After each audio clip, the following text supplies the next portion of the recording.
Hey, I'm Jennifer Hurwitz, and welcome to Doing Relationships Right. Raw, authentic, and insightful, this podcast is a no bullshit look at all things relationships. The good, the not so good, and the what the hell was that?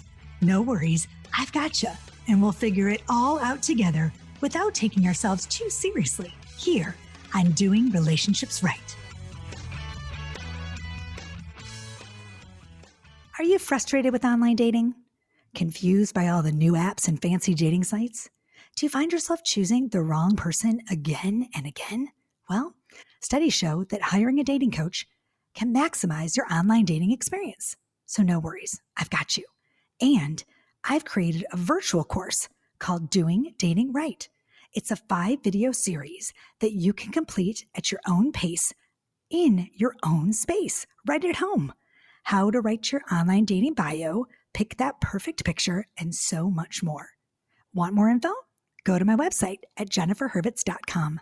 Again, it's jenniferhurwitz.com. Good morning. Good morning. This is Doing Relationships Right. And I'm Jennifer Hurwitz. I'm your host every Tuesday and Friday, but this is Tuesday. Look at this beautiful woman. If you can see her in my podcast studio today, and if you can hear, this is SADIE Marie. Hi, SADIE. Hi, Jennifer. Let's do this. Love. So damn excited. We're just going to jump right in here. Okay. So I've got this sexy lady with me today, and she's all fired up and I'm all fired up because this is my friend. And I can say she's my friend because she is. SADIE Marie is the host of the SADIE Marie. It's Sadie's Divorced and Happy podcast. It sure is. All the delicious fun life after divorce. So much delicious fun. But you know that. So delicious. I do. I know all about your deliciousness. Mm-hmm. So listeners, you're in for such a treat today because we're going to talk about all kinds of fabulous, sexy fun. And Sadie, I'm going to let you talk because my listeners are sick of me. They're like, Jennifer, just shut it. But we're going to talk about lots of stuff. First of all, I want to touch on a couple things so we can talk about this. Tell me your backstory. Tell me how you started. How did this podcast come from? Where did it come from? How did it burst into fabulousness? And touch on some things for me later. Ethical non-monogamy. ENM. We'll go there. It has an wheelhouse, girl. Wait, it has an acronym? It sure does. Oh my God, I love that. Okay, so tell me, Sadie, how do we start? Where do we come from? Well, I'd love to talk about my honeymoon stage when I started my Act 2. So in midlife, I started in Act 2. I left a marriage and I focused a lot on myself, which was a brand new thing for me. And part of that was understanding that I really like sex, like a lot.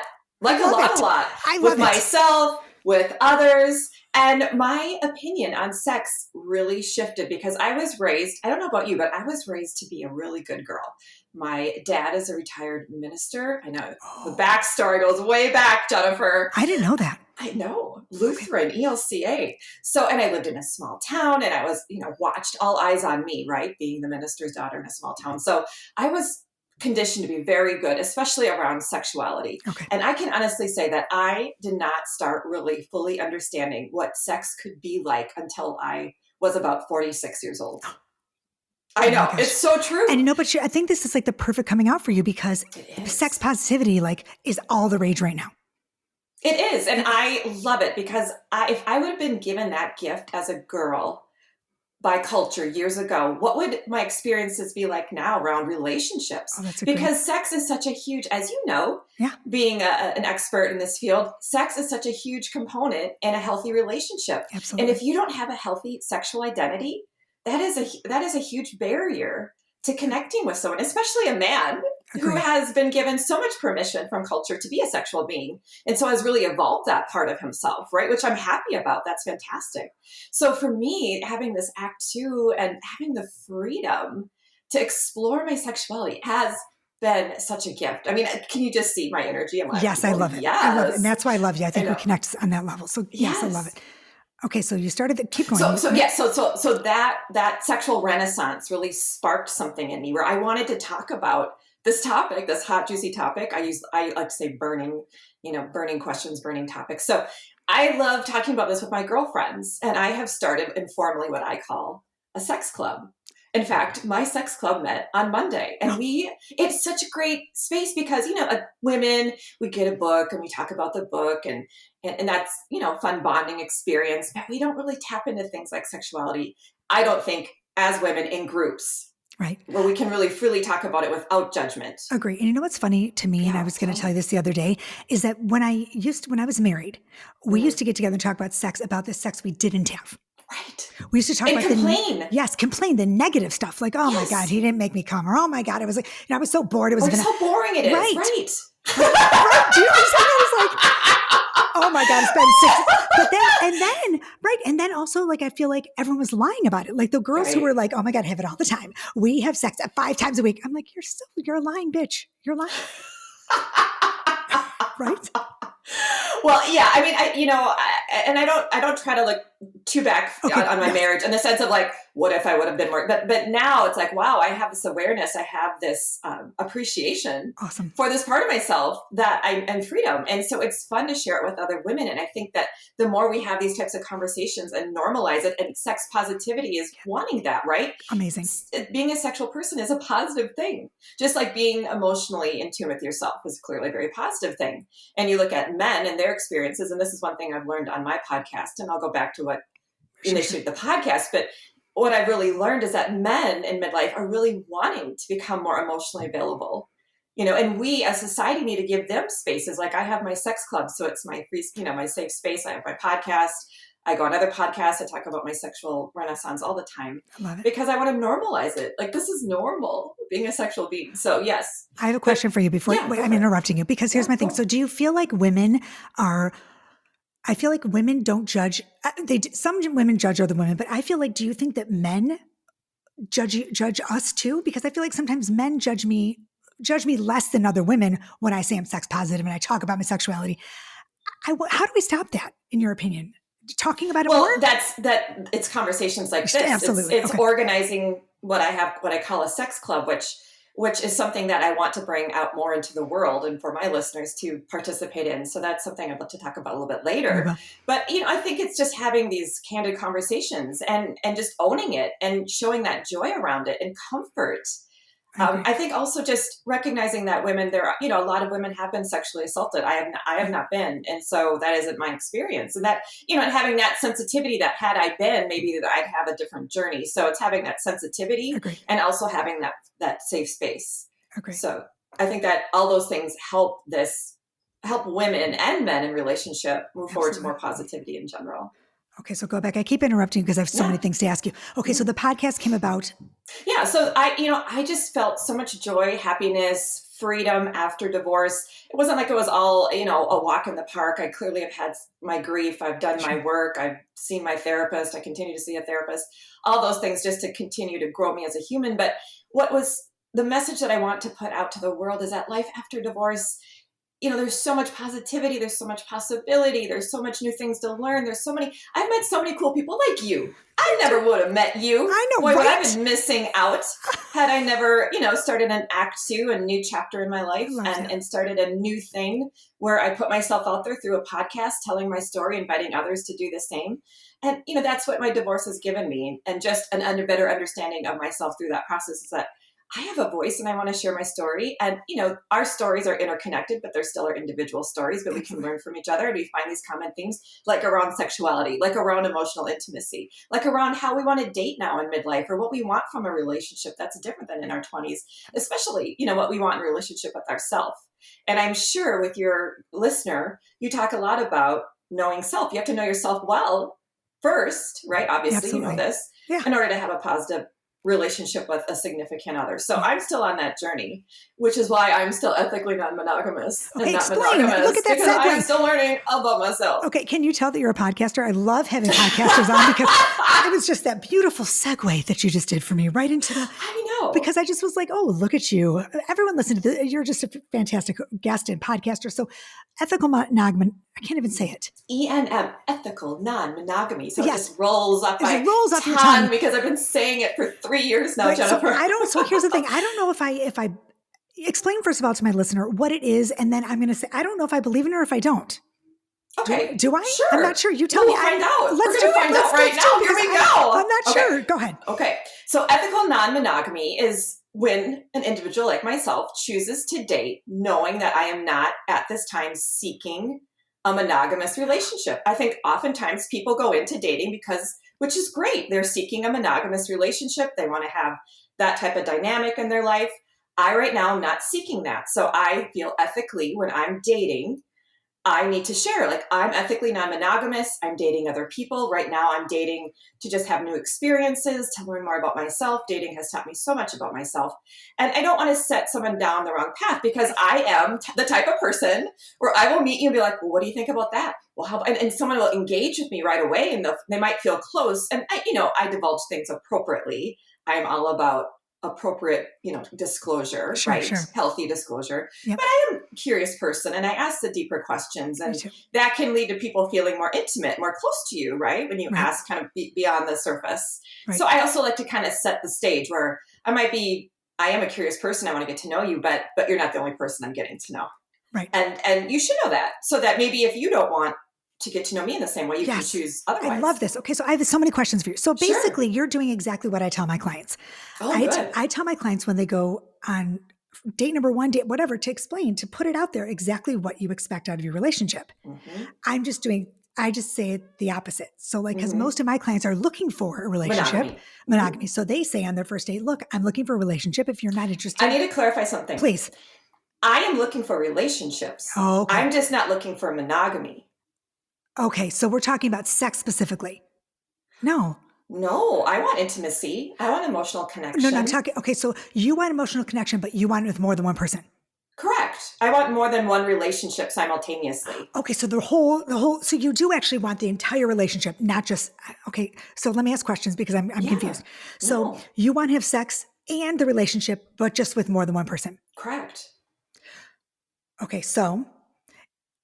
And that doesn't mean there's ethical non-monogamy. This is where it gets a little interesting. Yes, I did an episode about this called Beyond Monogamy on my podcast. I need to listen to it. I think it's episode number 9. And I did it with a dating coach, Mr. Lucario, and he's very candid. So there's ethical that's stepping. So there's ethical non-monogamy. Okay. There's polyamory. Right. What's the difference?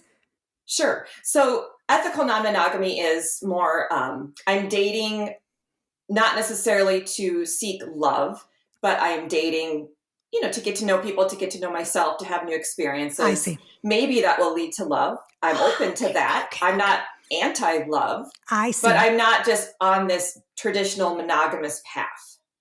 Okay, right? so what if you did find love?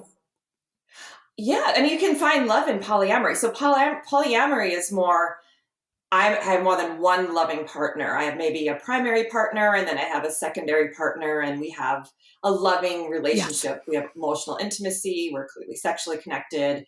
It's not just, sometimes people have open marriages and they're just emotionally monogamous. Like I just did another podcast. I was a guest, and that couple, they're swingers and they're emotionally monogamous, right? They don't have emotional intimacy with others, but they have sexual intimacy with others as a couple. So, it's just what's fascinating. I knew nothing about this when I was married. I'm like, what's kink? What's right? It's also interesting to me because it's fascinating, right? It's so many fascinating. Choices. Well, because I'm such a jealous bitch that I'm sorry, but if someone else, I'd be like, get the.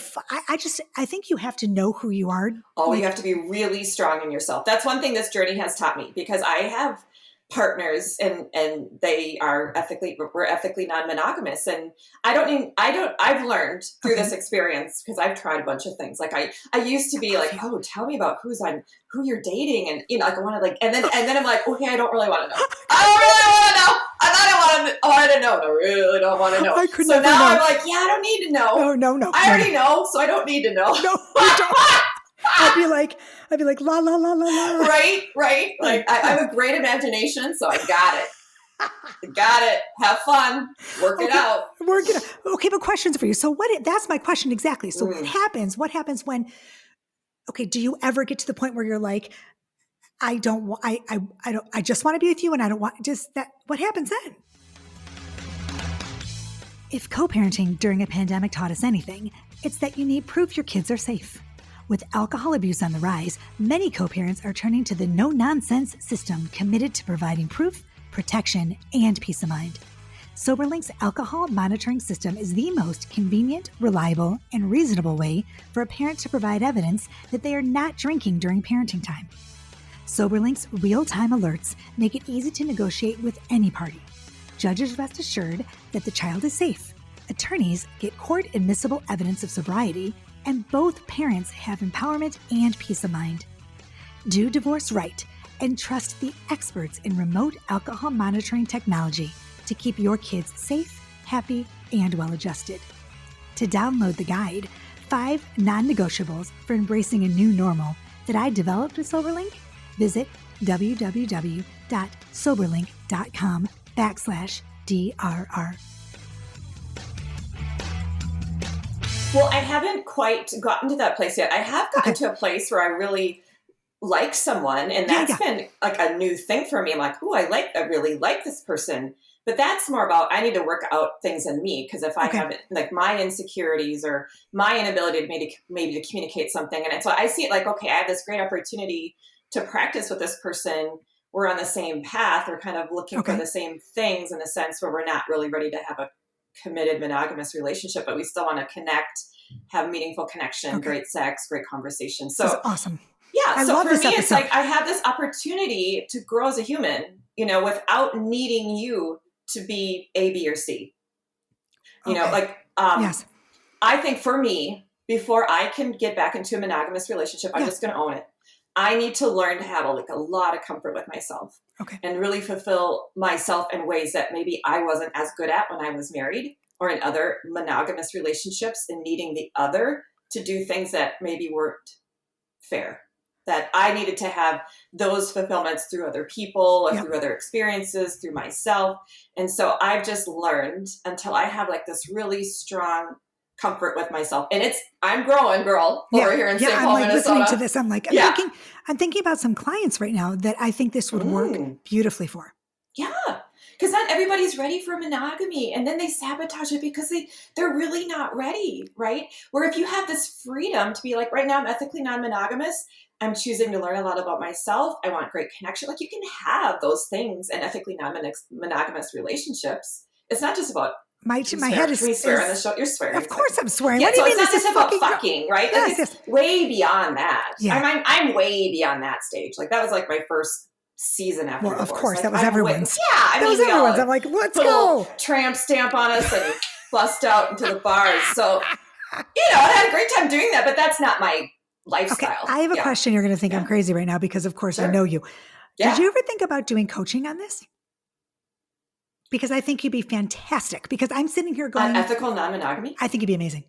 Because I'm sitting here going, you planted the seed right today. I just did. I do this quite often. People come on my podcast, and during the show, I actually make a career for them. Because seriously, this is what, you know me, this is what I do. I know you are very good at being in the moment, thinking of big ideas. But I'm telling you, because I'm sitting here going, wait a minute, I had no idea. I thought this was something totally different before we started this show.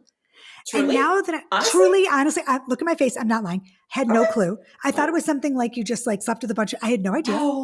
This is honestly, when I'm thinking about it in my head, I'm like, if everyone, I'm so happy about this podcast right now. I want, when we hang up this thing, I'm going to like freak out, because I think everyone needs to know what you're saying and understand it. Yes. And if you coached people, I think that I have like clients that I'm thinking right now that would really do, like, even if you came out of a really long-term like relationship and you weren't ready to date again, not even just a divorce. Like, I'm talking like a 2-year relationship. Oh yeah, any relationship, right? When it ends, this would be fantastic. This is what people need before they jump into another relationship. Yes, because if I was to do that, the same thing would just happen to me, right? It's already happening to me in the relationships I've been in ethically non-monogamously, right? So it's just, so I have to keep. Like, I just will know. I will know, like, when I have that security, like when I'm not getting a text and I'm like, oh, that's cool, I'm good, and I'm not like, ooh, I could never do that.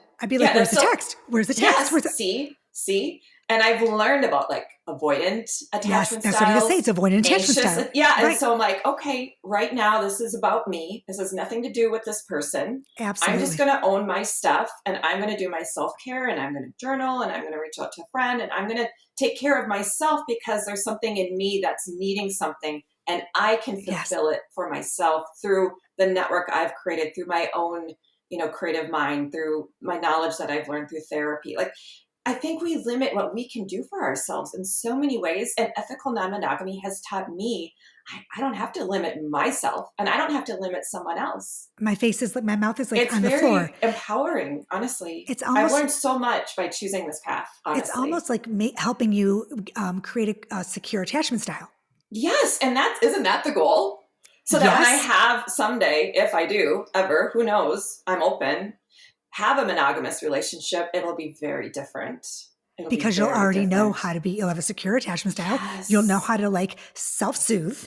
Yes. You won't need someone else to make you happy because you're already going to be content. To be, like, constantly reassuring me that they're not going to abandon me, that they're not going to disappear. And even if they do disappear, I'll be okay because I've got my back, right? I'm obsessed with this right now. Good. Okay. I have I'm like so quiet right now because I'm. Do I get to tell the backstory of my podcast? Or did I already do that? Yes. Did you start? We have to. Okay. I just want to say. Yes, after please. any relationship,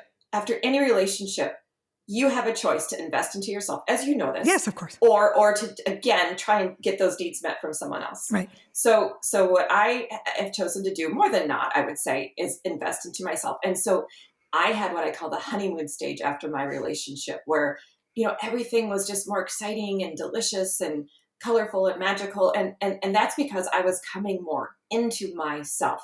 And I recently stumbled upon a quote, and I love this quote. And the quote is this: the more that you find purpose in your life, the less you need pleasure. Right? So let's sit with that around dating. If we are constantly using dating for pleasure and relationships for pleasure, maybe we need to do some internal work around, I love that. Well, maybe I need to find more purpose in my life. Because I have found so much more purpose in my life this last year by doing my podcasting. And finally, thank God, my business came back, because during COVID, I'm a photographer and like everything was shut down. So that was a huge part of my identity, and that was totally taken away from me. So during COVID, I just went down this dark rabbit hole of like dating. Oh. And like had this bench of guys, and like I just was so needy of that. I'm like, wow, that was really an unhealthy attachment, anxious part of me coming out, right? And now I know that, so I don't choose to do that. I'm not dating to be validated. I'm not dating so that my ego can be like, you're a good person, you're pretty, you're sexy, blah, blah, blah. So anyway, so what I now understand about ethical non-monogamy, about my honeymoon stage, like all of these choices are so that I can get to that secure place in my attachment, so that I can, if I choose, if the universe allows it, have maybe a more traditional monogamous relationship, or maybe I'll just choose to continue to have like a more polyamorous mindset. Sure. I mean, I think there's that openness, right? When we're open in general in life to receive, I think that's where we really find the magic. Then where we're like on a mission. Which so many of my clients are. Has reminded me that, where you're like, just show up. Just do it. Just do it. Don't think about all the, because I'm like, details, because that's just how I, as an artist, I see all the details. But sometimes I just need to do this shit. Just show up and do it. Just show up. Because 90% of life is showing up. Agreed. Don't you think? Yes. And I have a question that's been driving me nuts. Okay. So when you, if you don't mind answering with this, so when you are, I can't even say it in that, what is it? Ethical non-monogamy. Thank you. So when you're looking, is this like it's something that you like, let's say you're on Match.com. Do you say it when you never used it in my life, but sure. Okay. But I put it on my bio. Okay, you put it in your bio. So like, how does someone, like, let's say I wanted a client to start doing this. Mm-hmm. How do I, or let's say I wanted to start doing this. Is there a website? Is there a Match.com for this? Is there like a dating app for this? I mean, how do you? Well, OkCupid is more open to it. They do actually have options on OkCupid where you can check ethically non-monogamous, open relationship. And people need to understand. I've used historically all the apps, and I just find that if I put ENM, people know. ENM, ask, that type of thing. Okay. Because, there's a continuum to things, right? Like everybody, just because you identify as ethically non-monogamous doesn't mean that it's not a one-size-fits-all type of disclaimer. So I try to explain, I'm ethically non-monogamous, but I still want connection. I'm still looking for relationships. I'm not just looking for sex buddies. Right. Because that's what I thought it was. No. So I'm so glad I did this, and I'm so glad I asked, because it is so much better. It's so much, it's fantastic what you're explaining. Right. I think, I've been on this journey for 3 years now. And I think what I have learned, because I am a deep person, I shallow conversation, I don't have time for it. So how can I date shallowy? Shallowy. Yeah, I can't do that, right? Superficially. No. Yeah, Thank you for helping me with my grammar. So, I can't do that. I've just learned about myself. I can't do that for a long-term deal. So I have to, in relationships in general, have depth and stimulation beyond sexual. So ethical non-monogamy works for me as long as I own that and put that out to people. And if they're not looking for that, then they'll go away. And if they're cool with that, they'll stick around. Yeah, I love it. And that goes with anything. Don't you think? Oh, yeah. I mean, if someone doesn't want a relationship, they don't stick around either. Correct. So it's traditional monogamous relationship. Exactly. I think what we need to stop saying is that if you're ethically non-monogamous, you're not having relationships. Absolutely. So I just screwed that up. I just fucked that up right there. Okay. Yeah, so it's like I think that's one way we limit that experience, is that we just assume it's about hooking up, and it's not. Yes. It's not. So we need to stop saying, if you're looking for a relationship, I'm looking for relationships. Ships. Just not the kind of. Just not one solo. Just not one. You like relationships. Correct. I desire deep relationships. Ships. Oh my gosh, this is the best episode ever. Ever. You're gonna have so much juicy content for your. Oh my God, I'm so excited. I want to hear how they respond. No, I'm sending them to you. You have a new job now. Now we're gonna have to work on this, Miss Sadie. That's all there is to it, because I really feel like this is something for you. Oh, I have a lot of passion around it. Especially for women, because women. Okay, I did an episode. Coach T. Anthony. I love him. He's coming on my show next 2 weeks. Oh, wonderful. I had him on my show, and the episode was called "Dating Like a Dude." And we kind of played on it a little bit. I think I heard it. I listened to it. Yeah. The whole idea is that you can just have a more light, free, playful entry into relationships. Kind of go with the flow like guys do. I mean, women can't do that. Fun, but we can if we practice it. Why can't but we can if you can do anything if you do it. Repetition is key in life. You can learn any new skill if you just do it over and over and over again. I just want to squeeze some of my clients and be like, just change your mindset. Like, girls, come on. They need to flip it. They need to what are you needing right now? Yes. Where you need this so much from someone else. Because really it's about you. And until you figure it out, you are going to repeat the same thing. Absolutely. Again, and you know that. Of course. And it's just like you just finally accept it. It's like, okay, I surrender. I surrender on my ethically non-monogamous journey. I'm going to do the work. Thank you. Got it. I'm calling Sadie. She knows her shit. I do. I know you do. This has been the most eye-opening episode. I mean, I have a lot of guests, This is fantastic. I'm so happy you're here. Good. I feel good. I mean, we know each other, so that helps. It's fabulous. But did I do what I was supposed to do for you? Can we talk about the podcast, everyone? So listen to me, listener and listeners, everybody who was out there, or one person, whatever. Listen to Sadie's Divorced and Happy podcast, please. Yes, because again, it has a spicy, out of the box, playful tone around life after relationships, whether you've been divorced or you've been in a long-term relationship. I have lots of married listeners. Yeah. They love my podcast because it reminds them of their own journey with relationships, sexuality, emotional intimacy, an array of other topics. I don't just talk about these topics, although I have a lot of passion around them. So yes, it is a breezy, fun journey when you, every Thursday, join me. I drop new content every Thursday. And your Instagram page, and my Instagram page. Yeah, you can find my Instagram page, which I have a lot of fun with. I'm having more fun with these reels, Jennifer. Thanks to your inspiration. The reels. And the carousels. The carousels. So you can find me on Instagram at Sadie's Divorced and Happy. You can also find me on Facebook at Sadie's Divorced and Happy. And of course, I have a website, divorcedandhappy.net, where you can find all of my episodes for free if you don't want to subscribe to something. And everything's going to be in the show notes. Oh, yeah, of course. Yes, everything's going to be in the show notes. And your website's beautiful. Thank you. Yes. So, Miss Thing, we're going to go because I can't keep you forever. I think, we did perfect timing here, per usual. I loved having you. Everything's going to be in the show notes. Do you have a little nugget? Do me a favor. Say that one quote you said before one more time. The quote for me. What was it? When we find purpose, we need less pleasure. That's right. So right. if you are using dating as entertainment, solely for entertainment or pleasure, you need to just kind of check in, like, where can I find more purpose in my life? Where can I find more connection that's going to enrich my life and give me more purpose, so that I'm not constantly seeking that pleasure out in dating. And I think we can do that so easily. And I did that. I've absolutely done that. And I own that. And it didn't fulfill me, Jennifer. It didn't fulfill me. I did the same exact thing. So, yep, I did too. Girl, I loved having you. Thank you. Thank you for being here. Okay, y'all, you know where to find me. JenniferHurwitz.com. It's easy. It's just me with the .com. And do something fabulous this week for yourself. And, go check out the Ethical Non-Monogamy. Did I say it right? Yes, you did. That's E&M, what you can do. Check it out. E&M, check it out and see what it's all about. And as usual, you guys, peace, love, and so much truth. Thank you for being here. And we'll see you next week on Doing Relationships Right. Bye. Hey, thanks for listening to Doing Relationships Right. Don't forget, if you love the show, subscribe, rate, and review wherever you get your podcast episodes. And grab my books, One Happy Divorce and Woulda, Coulda, Shoulda, on Amazon, Target.com, or my website, JenniferHurwitz.com. As usual, thanks for listening, and see you next week. Peace, love, and truth.